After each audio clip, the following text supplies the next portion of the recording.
Ay, meron pala. Discard. Meron isa. Group. Isa pang insurance.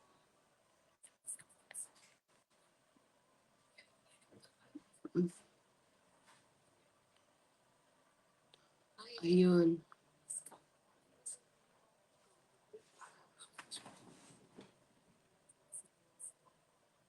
I think we're good.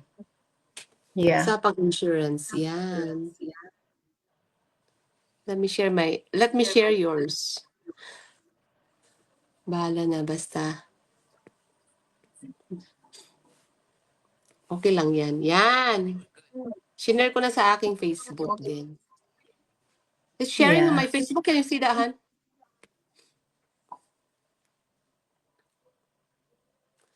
So guys, good morning, good morning. So we are here to tell some story about our living benefit story.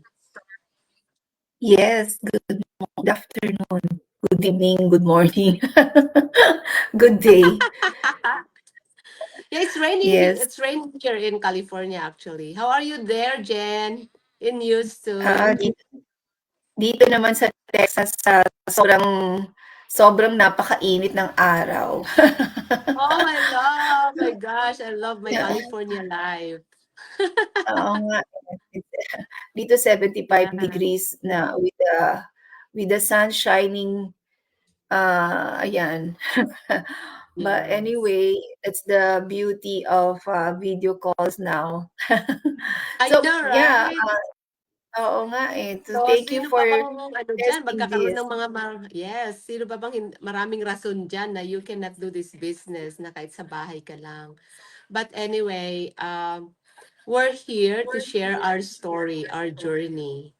Okay, maybe we can also do you wanna share your story first, Jen? How you get here in US and how we get to know each other? Yes, it's my pleasure and honor. My business. So, back in 2019, I came here in the US, had the chance to stay here, and of course, got married with my spouse, and got introduced to this business by my relative here in Houston, my auntie, who Nag-aano kaya, was naggaganon yung signal mo? the delay. Delay. Yeah, nadidelay. Yeah, nadidelay. Oh, is that because of me or because of ano? Streaming Streaming? sa Because of the stream. ano? Oh, that's fine. Okay lang.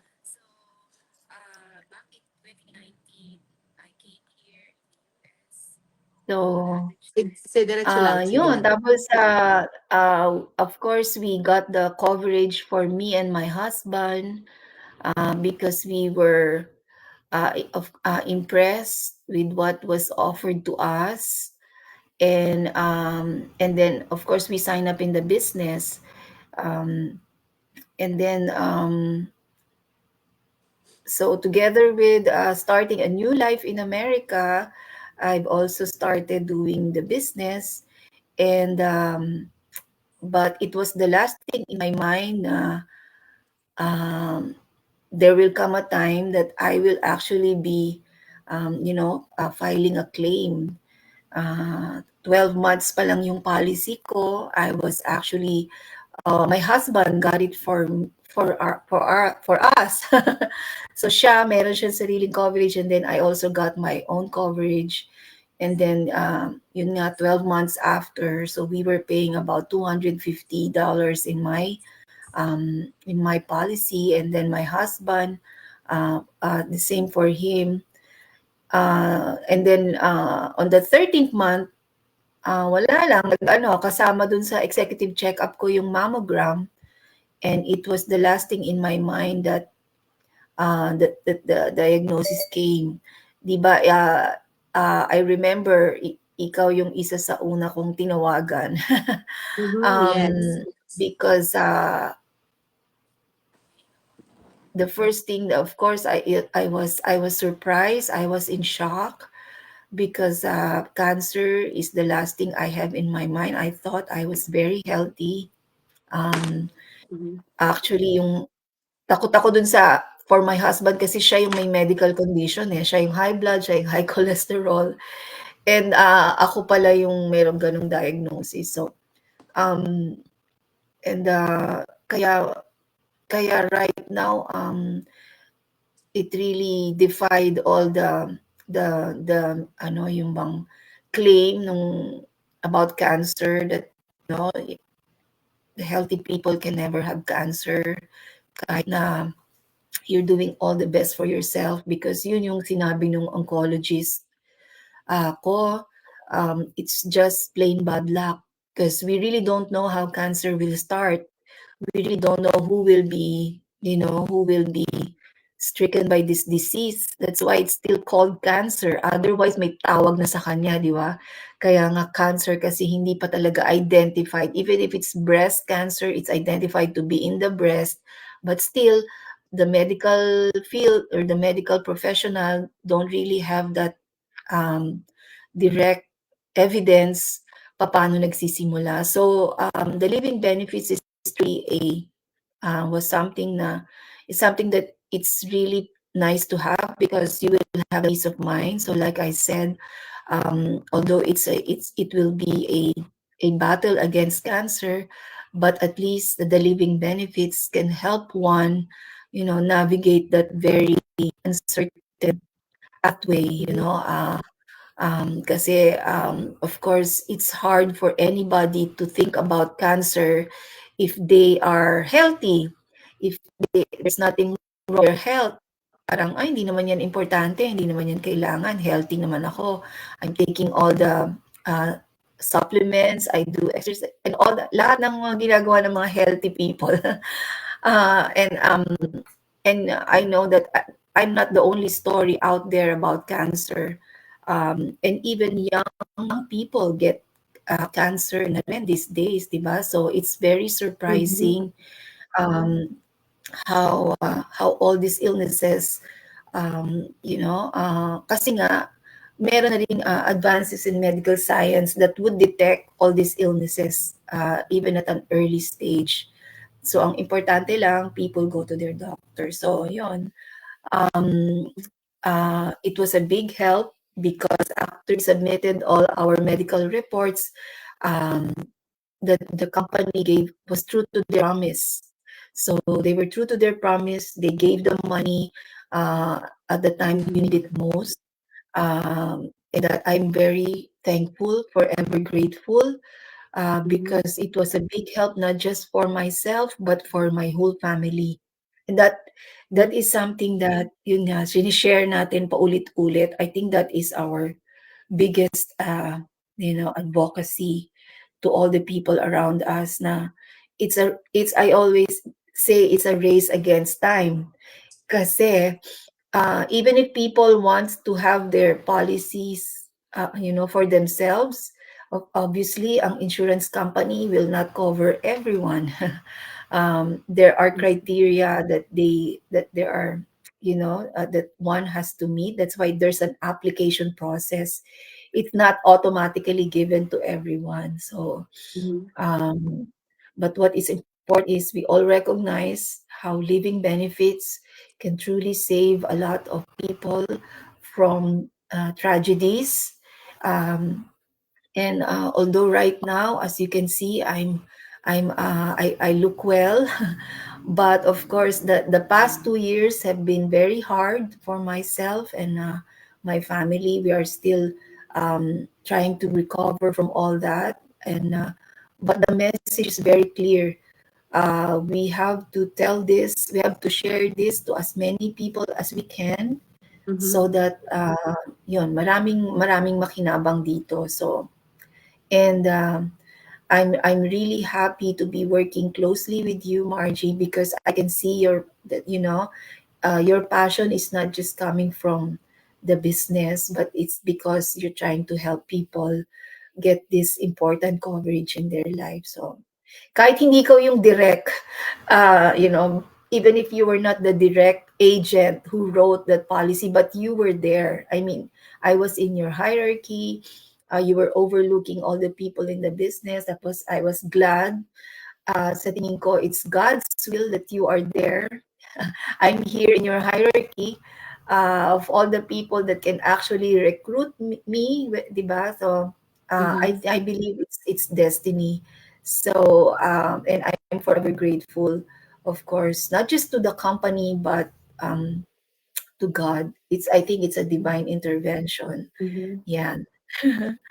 So, Yes. uh, nakaka-happy naman 'tong ginagawa natin ngayon kasi we're just, Kaya I actually love it. testing. We're testing the technology. Yes, nagte-test lang And, kami, we guys. oo nga, we really have an important message, and, Uh-huh. I guess we can do this, continuously, and Yes. let more people know about the living benefits, 'di Yes, ba? yeah, testing lang to, guys, but we're going to talk more about this kinds of life insurance that you don't have to die to use it. And actually, my story, when I joined this company in 2018, I came from a different IMOs, okay, naging trainer din ako sa mga iba't ibang company din, you know, so, but when I joined this company in 2018, doon talaga na bago lahat yung perception ko about life insurance. Kasi before pa, when I was back in the Philippines, bakit ako naniniwala sa life insurance? I lost my dad, Jen, when I was 9. Yeah. And siya yung masipag, siya yung breadwinner ng family, siya yung nagtatrabaho. And imagine, 8 kami magkakapatid ha. 8. So, malit pa ako noon, ay 9 pa lang ako, so marami kaming mga maliliit pa na magkakapatid. But when I lost him, parang bumagsak yung langit sa lupa na we lost everything. Kasi alam mo na 'pag alam mo na dun lang nakasalalay yung kinakabuhay mo, yung siya lang yung naghanap buhay. Because my mom is a traditional mom. It's like just taking care of the kids, the bahay, maglinis. Yun si nanay ko. So ang dad ko talaga naka-mindset na siya talaga yung magtrabaho, mag-provide ng food. So yun, nasa Pilipinas yun when we lost him. Kaya nagiging ano ako, nagkaroon ako ng, hindi naman, nung nagkaroon ako ng family, parang nagkaroon na rin ako ng anxiety na I don't wanna experience those anymore. I don't want my kids to experience yung naranasan ko. So, nagiging believer ako sa life insurance. At the age of 20, na-involved na rin ako sa life insurance. Tapos nag-try ako sa Pilipinas. So when I moved here, nandun pa rin yung worry ko na I don't have this much money when I get sick. Paano makasurvive yung family ko? So, no. So I tried a lot of companies. I joined their other companies. But I think there's something na kulang pa rin.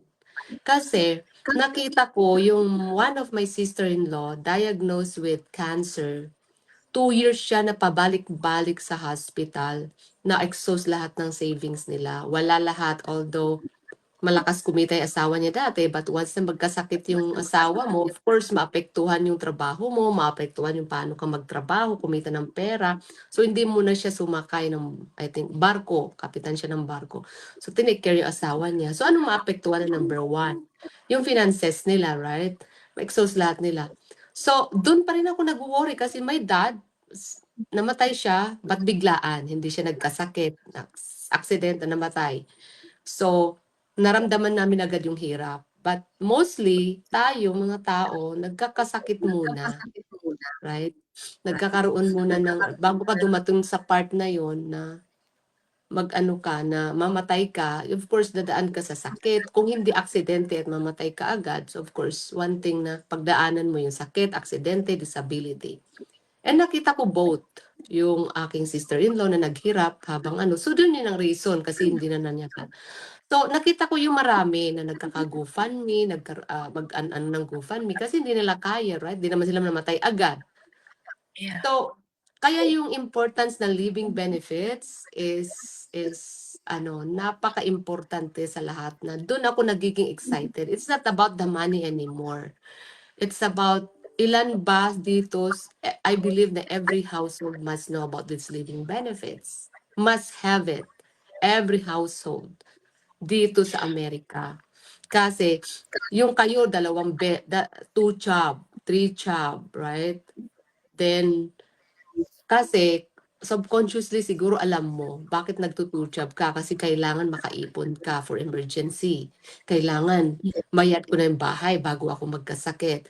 Kailangan safe ang mga anak ko kahit may mangyaring emergency. And I believe that the only way for you not to stop working when you get sick. Kaya mo naman kumita pag pag healthy ka pa. The only time na stop ka na mag-work if you get sick na, right? So, na way wala. So ngayon, kaya importante living benefits kasi poprotektahan ka na from the beginning pa lang. So ngayon, kahit ano yung ginagawa mo, hataw ka ng hataw diyan, kumita ng pera, or hindi ka, wala kang second job, alam mo na meron maghihintay sa'yo, okay, I have $1 million. Then you get that money when you get sick. Then hindi ka problema ngayon. Kung ano yung pambayad mo sa bahay mo, pag nagkasakit ka, kasi siyempre, hindi ka naman pasasahuran ng company mo. Pag may sakit ka na, hindi ka na pumapasok. Continuous pa rin ang bills mo. Hindi naman nagkakasakit ang bills mo para mag-stop. So, doon ako, Jen, nagiging believer din. So, actually, meron din akong mga story to share din to everybody na story ng pamilya ko mismo about these living benefits. Kaya, guys, hindi kami hihinto about this crusade. Kasi, kokonti pa lang yung meron. How I wish, no, Jen, no? Kung alam mo lang Yeah. ba na nagkasakit ka, magkano kaya kinuha mong mga benefits? Hindi Yeah, lang isa, kasi yung hindi dalawa. yes, Oh, as much as we can. But of course, there's yung budget mo, nandun na. But you will get the maximum that you will be able to get, that you can. So, nung time na yun, syempre, I'm a new immigrant, tsaka Mhm. ba talaga, di ba? So, pero it was, we got 600,000 base amount. Si Dante, because he has some medical condition, he was only given a limited face amount. So, hindi ka rin, like I said, there's an application process. So, even if you want to get, for example, $1 million, may criteria yung company, di ba? So, depende sa medical condition, depende sa many other factors. That's why there is a process of application.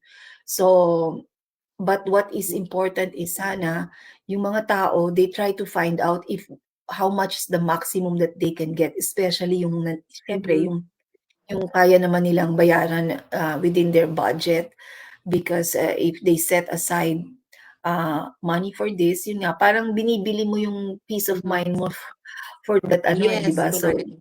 yeah. So, but of course, may psyche, parang ano yun how do you marry that Not a lot of people talaga will prepare for something na hindi nila naiisip, yung bang gano'n, di ba? Hindi naman ako magkakasakit hindi naman ako magkaka-cancer, ang healthy ko, di ba? Ang dami kong iniinom na supplements, nag-e-exercise ako, yung gano'n. So, but we know from a lot of stories of people who got cancer. Merong mga bata, lahat I mean, all host. Hindi necessarily na may merong sakit or what. Talagang iba-iba talaga. So, ang feeling ko lang talaga, living benefits is your first line of defense.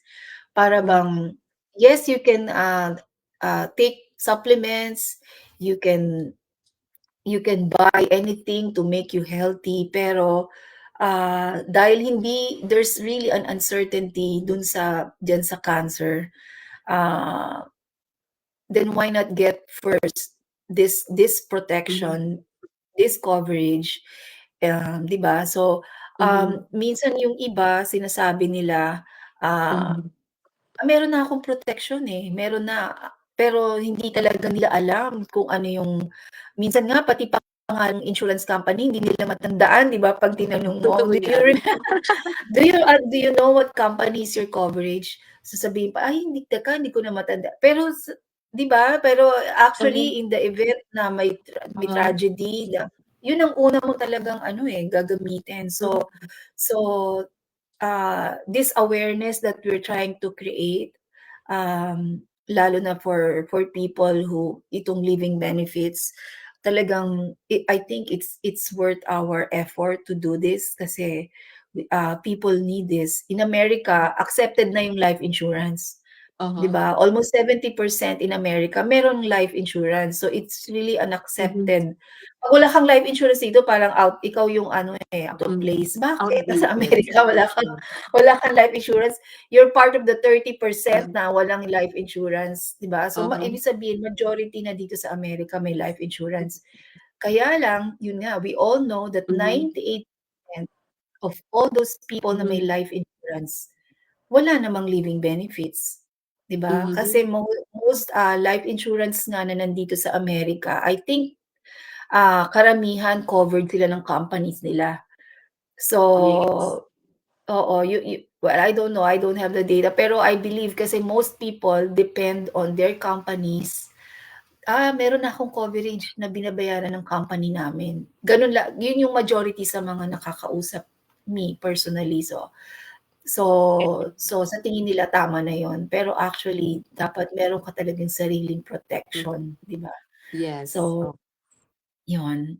So, yes. ang happy naman, yay, we did Yes, this. sarap nga. So hopefully Yeah, we at can do saka more.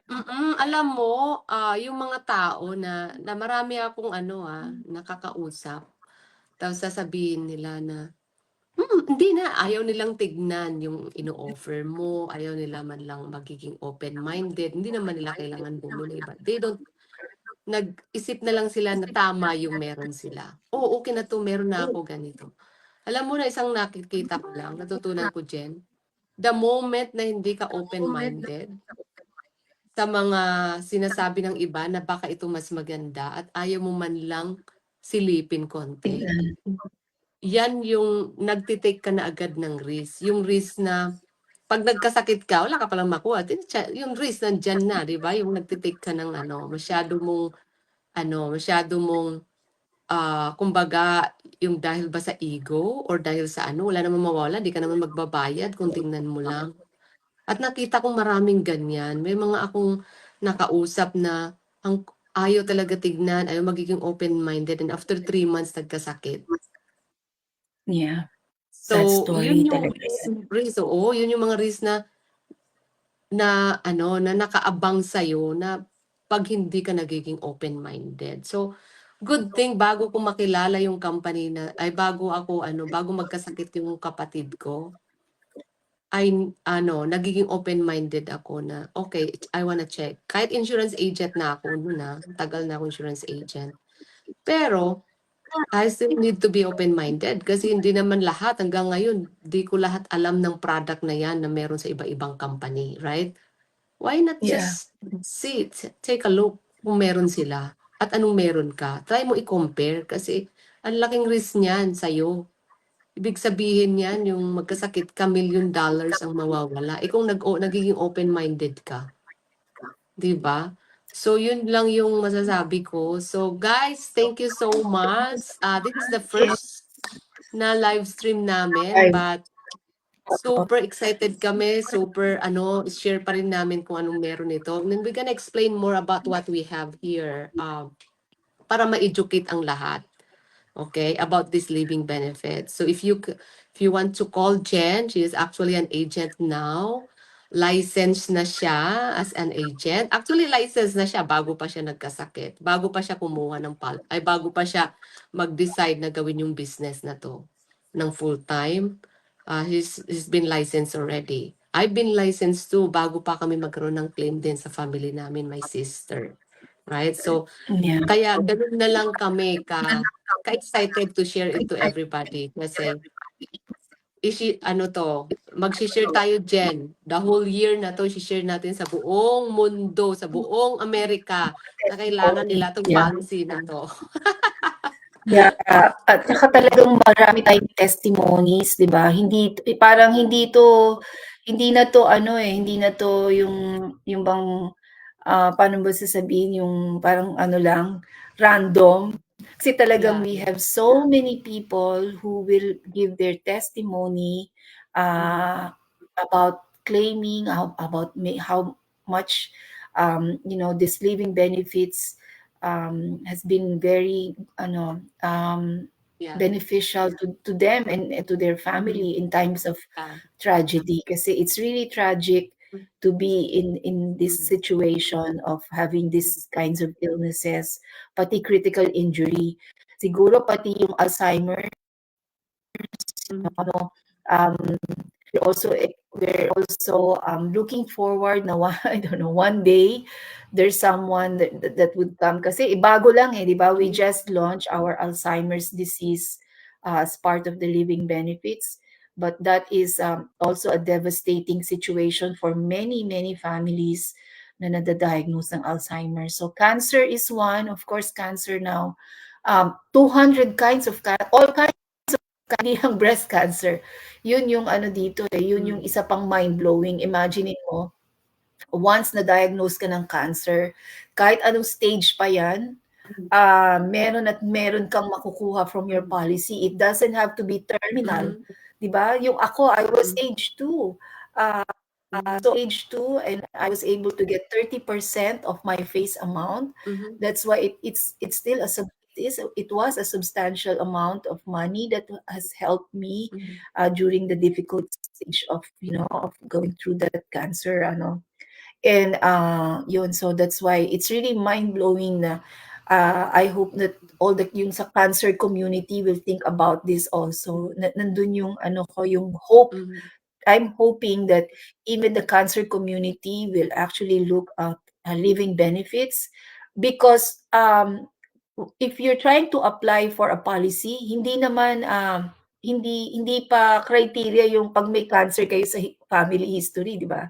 As long as now healthy ka, as long as wala kang any signs for the past 10 years of any cancer diagnosis na related doon, you may still qualify. But of course, it's beyond us kasi may underwriting ano eh. Yeah, yeah. May underwriting Mhm. process ang insurance, getting the insurance. But right now, that's what we know as of course agents in the business. Mhm.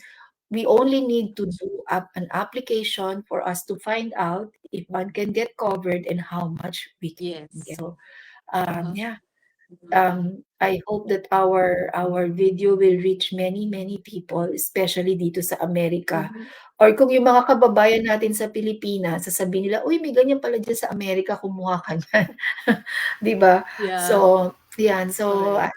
Mhm. nakaka-happy naman at na-try natin 'tong technology and we hope to Yeah. use it again and yeah and continue Uh-huh. to share our message of giving people yung awareness about living benefits. Yeah, so Thank you, Jen. Thank thank you. you Thank you, everyone, everyone, and happy and Tuesday. we'll see you again next Next time, time. yeah, see you Thank you. again. Okay, Yes. bye-bye. Thank you. Okay. Thank you all.